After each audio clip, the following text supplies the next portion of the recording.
Hello Reformers and welcome back to Phantasy Calradia. Now when we left off, we basically eliminated the Swadians up until 3 keeps remaining. 3 castles until they are completely obliterated from the map, and I hope that's actually going to be the case because there's a lone village down in the sort of southern area near to the border of the Saranids, and that is still under Swadian control, so I'm a bit perplexed as to what's going on with that, but I suppose we'll find out when we take Rinjar Castle, which will be the final castle that we're able to take. Anyway, Teverin Castle, we are now here. I thought I'd start at the top and work my way down. I have summoned a bunch more shadows, that's why I'm a little bit more injured than I would otherwise like, and I also placed more skeletal units in the garrison at Praven, because there's actually a Delthasum Empire vassal running around here,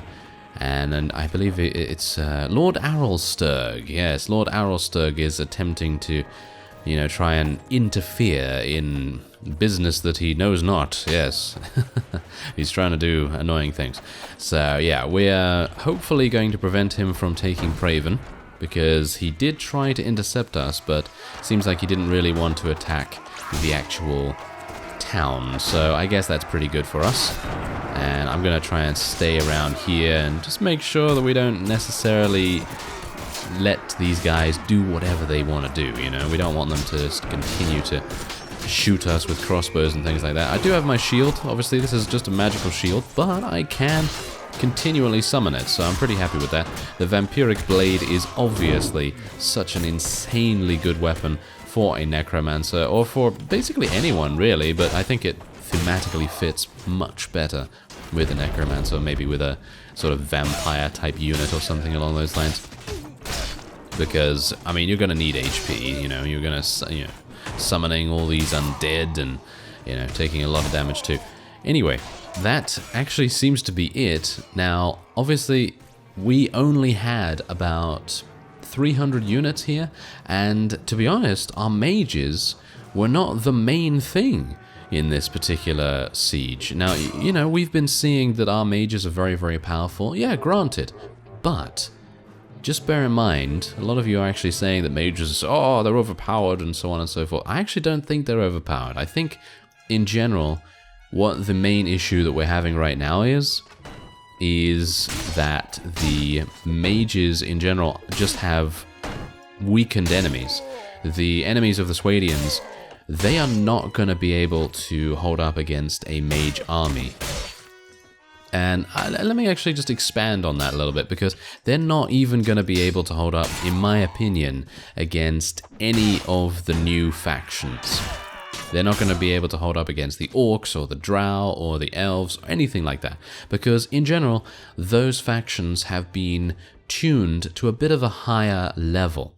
And then that means obviously better gear, higher level in general, better proficiencies and so on and so forth. So that is kind of the point, in my opinion, of Phantasy Calradia, because obviously you're going to be fighting these regular factions, but let's just say, we're the player character right now, yeah? So, the player character is obviously going to be more powerful than regular factions because, I mean, it's a human playing, A human is obviously going to be better at playing the game than an AI, and that's the point. We do need to have some weaker factions, and we need to have some stronger factions, because if we only have strong factions, then where is the player character gonna go to expand their territory? They're not going to be able to take anything, because if we just take a brief look at the garrison in, I don't know, some random place that the drow have, for example.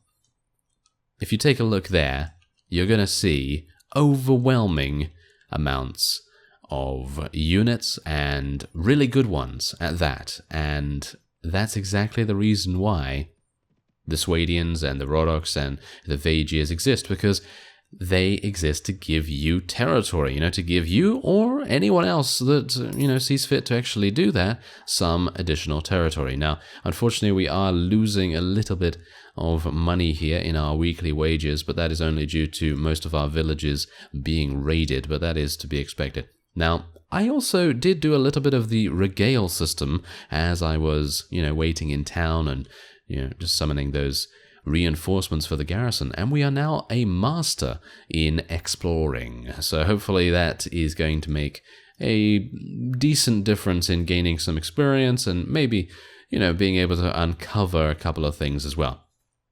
Unfortunately, I'm not a master in mining or hunting or any of those things. So, yeah, I just didn't have enough money to continue with it, basically, because I've only now had enough money because I went into my treasury and took some additional cash out, but I actually had nothing. I was literally broke. I had about 4 dinars remaining. So, yeah, it is pretty expensive to train yourself up in those particular regale skills. Is that? Oh, no, there's some Death Knights over there. Yes, but that's the point. I feel like them, and by them I mean the new factions, being able to overtake the older ones is just a natural progression of things, because if you think about that, I think that's pretty cool. It's kind of dynamic and pretty fun to see where the stronger factions actually go and what they decide to do. And I mean, I'm not entirely sure why they're not doing anything right now, because in previous iterations, the Delthasm Empire has completely taken over the Sarranids. But it seems like they're not deciding to do that this time, which is a little bit weird, but oh well, I don't really mind too much about that because, well, do we want the Delthasm Empire to have thousands? Well, I don't think they'll probably have thousands anymore, but do we want them to have a huge amount of units in a particular keep? Well, actually, I don't really mind, because we're able to use our mages to good effect, and that's the point. The mages are good against certain factions. Now, they're going to be good against, obviously, these guys, the Swadians. They're probably going to be good against all of the older factions. But let's just take a look at the Drow and the Dwarves. They're not going to be good against them, 100%.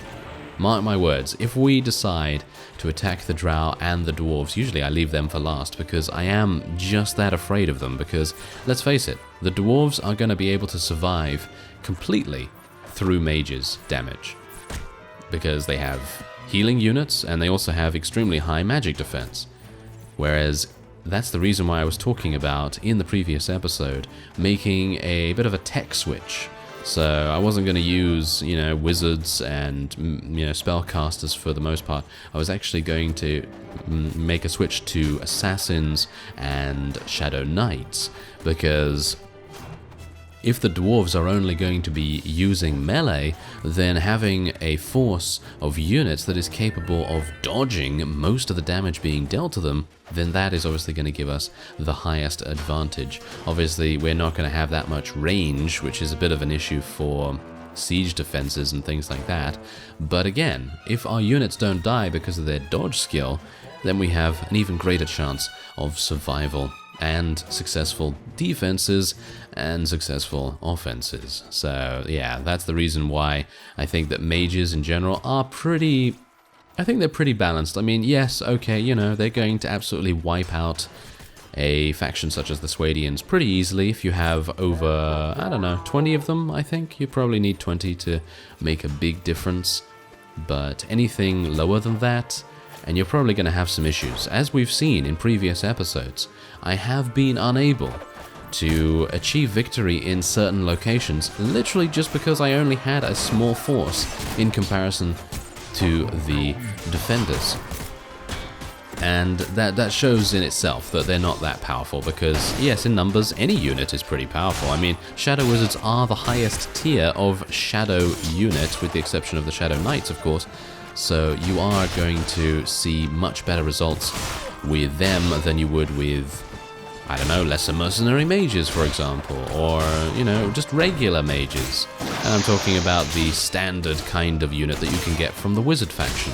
Because if you take, you take 10, 15 of those, you're not really going to go too far, because they have low tier spells. They're not able to use the likes of Ice Storm and Fireball. I mean, they might be able to use Fireball a little bit, but obviously our Balrogs are making a huge difference in this particular offensive effort right now. But point is, if you create an entire wizard army, they're not going to be that good until they level up. And they are very expensive. Do bear that in mind. You know, the wizard faction is extremely expensive, and that is another point of emphasis right there. You need to think about the wages. And obviously right now, because we are playing with shadows and undead units, the wages, not really anything to worry about so much. I mean, yes, I am currently at, I think, 6,000 weekly wages, which is a huge amount. It is a huge amount, but obviously considering we have, you know, a couple of weavery and dyeworks, and we do own 3 towns,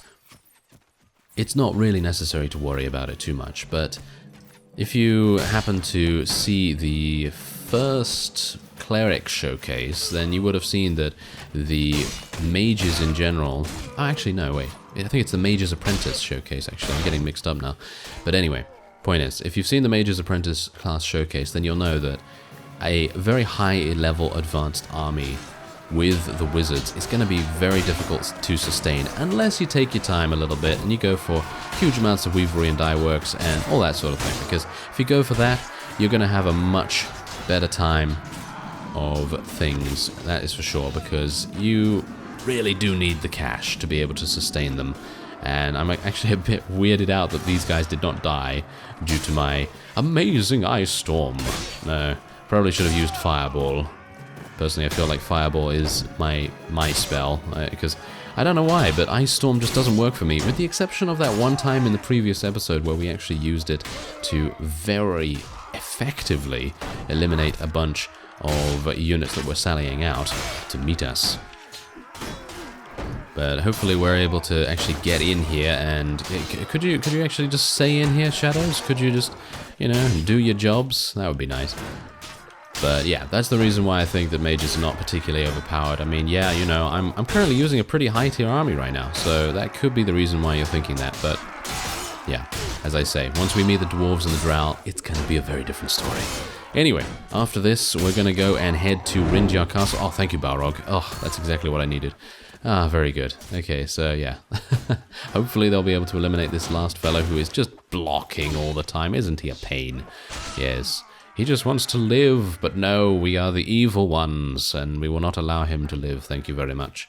Okay, there you go. 11 renown, not too bad, and we do have to crush the last remaining defenders, which isn't going to be too bad, because we do have... Who do we have in here, actually?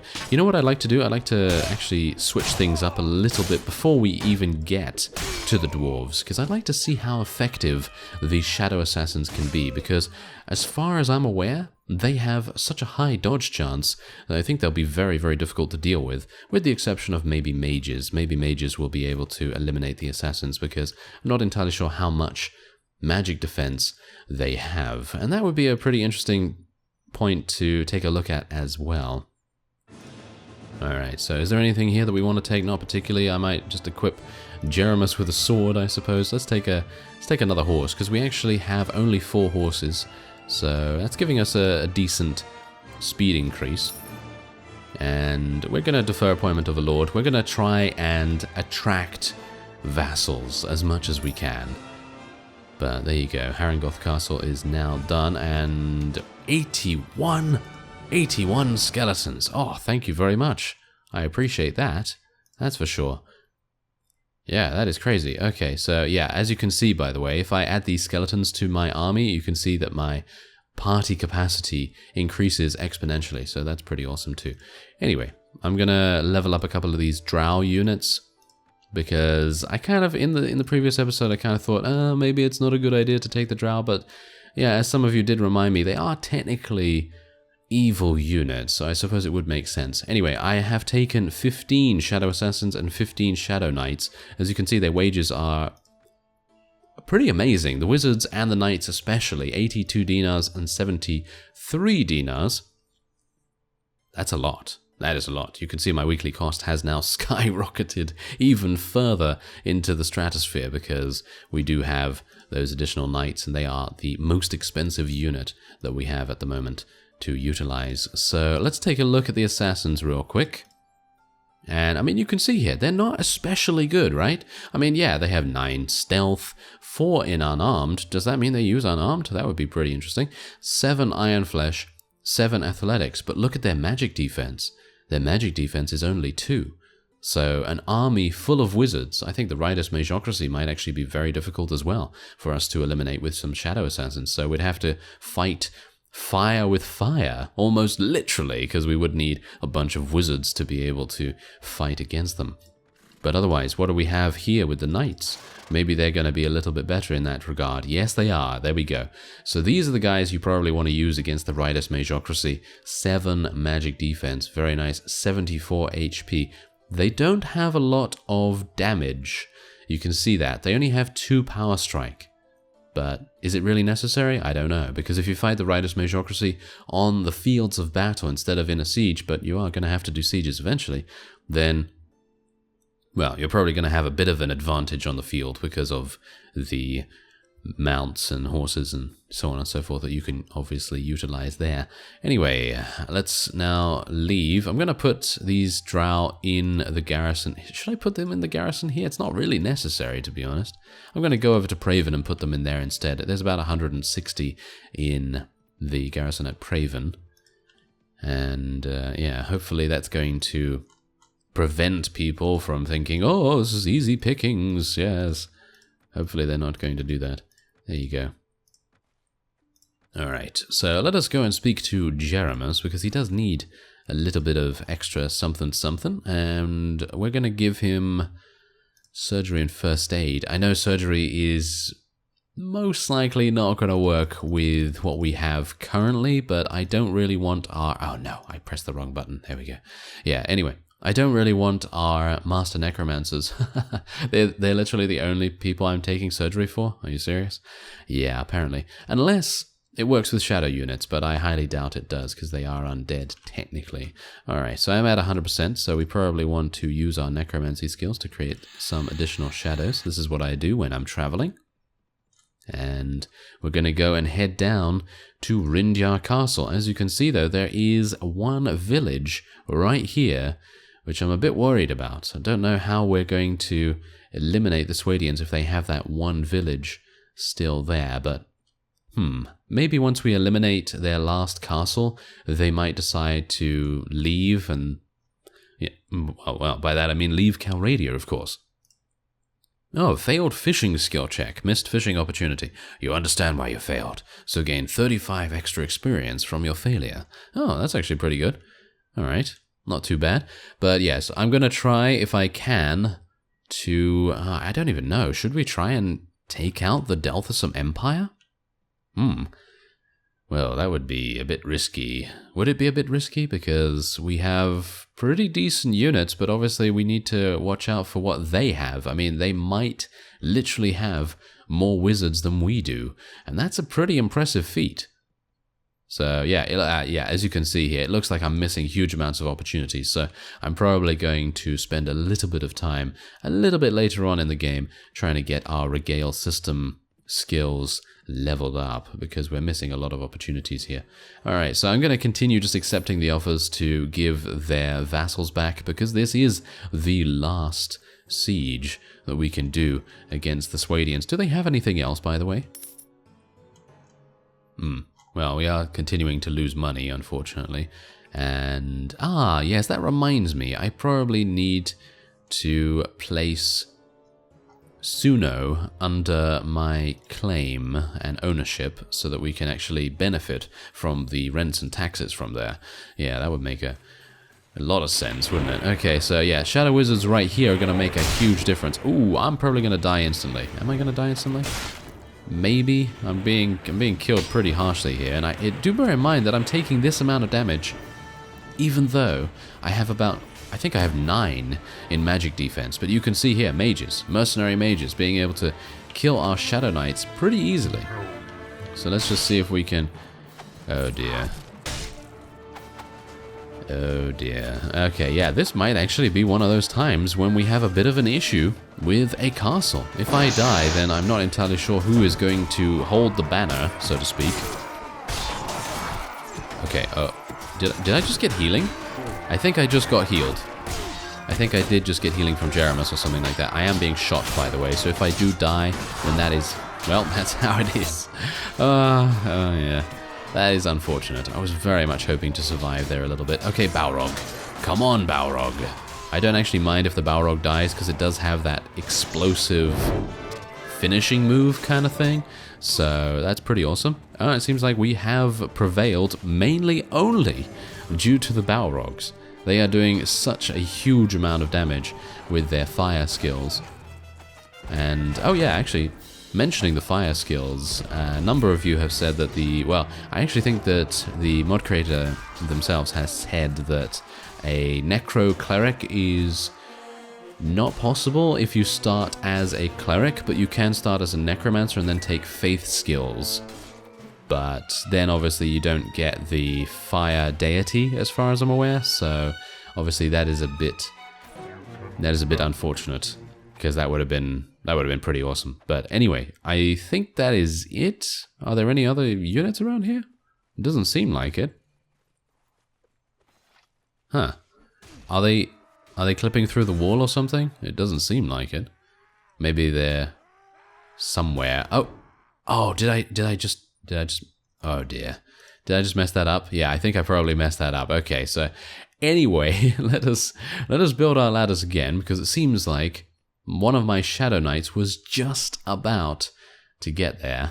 So that's unfortunate. Oh, we have our first defection right there. Look at that.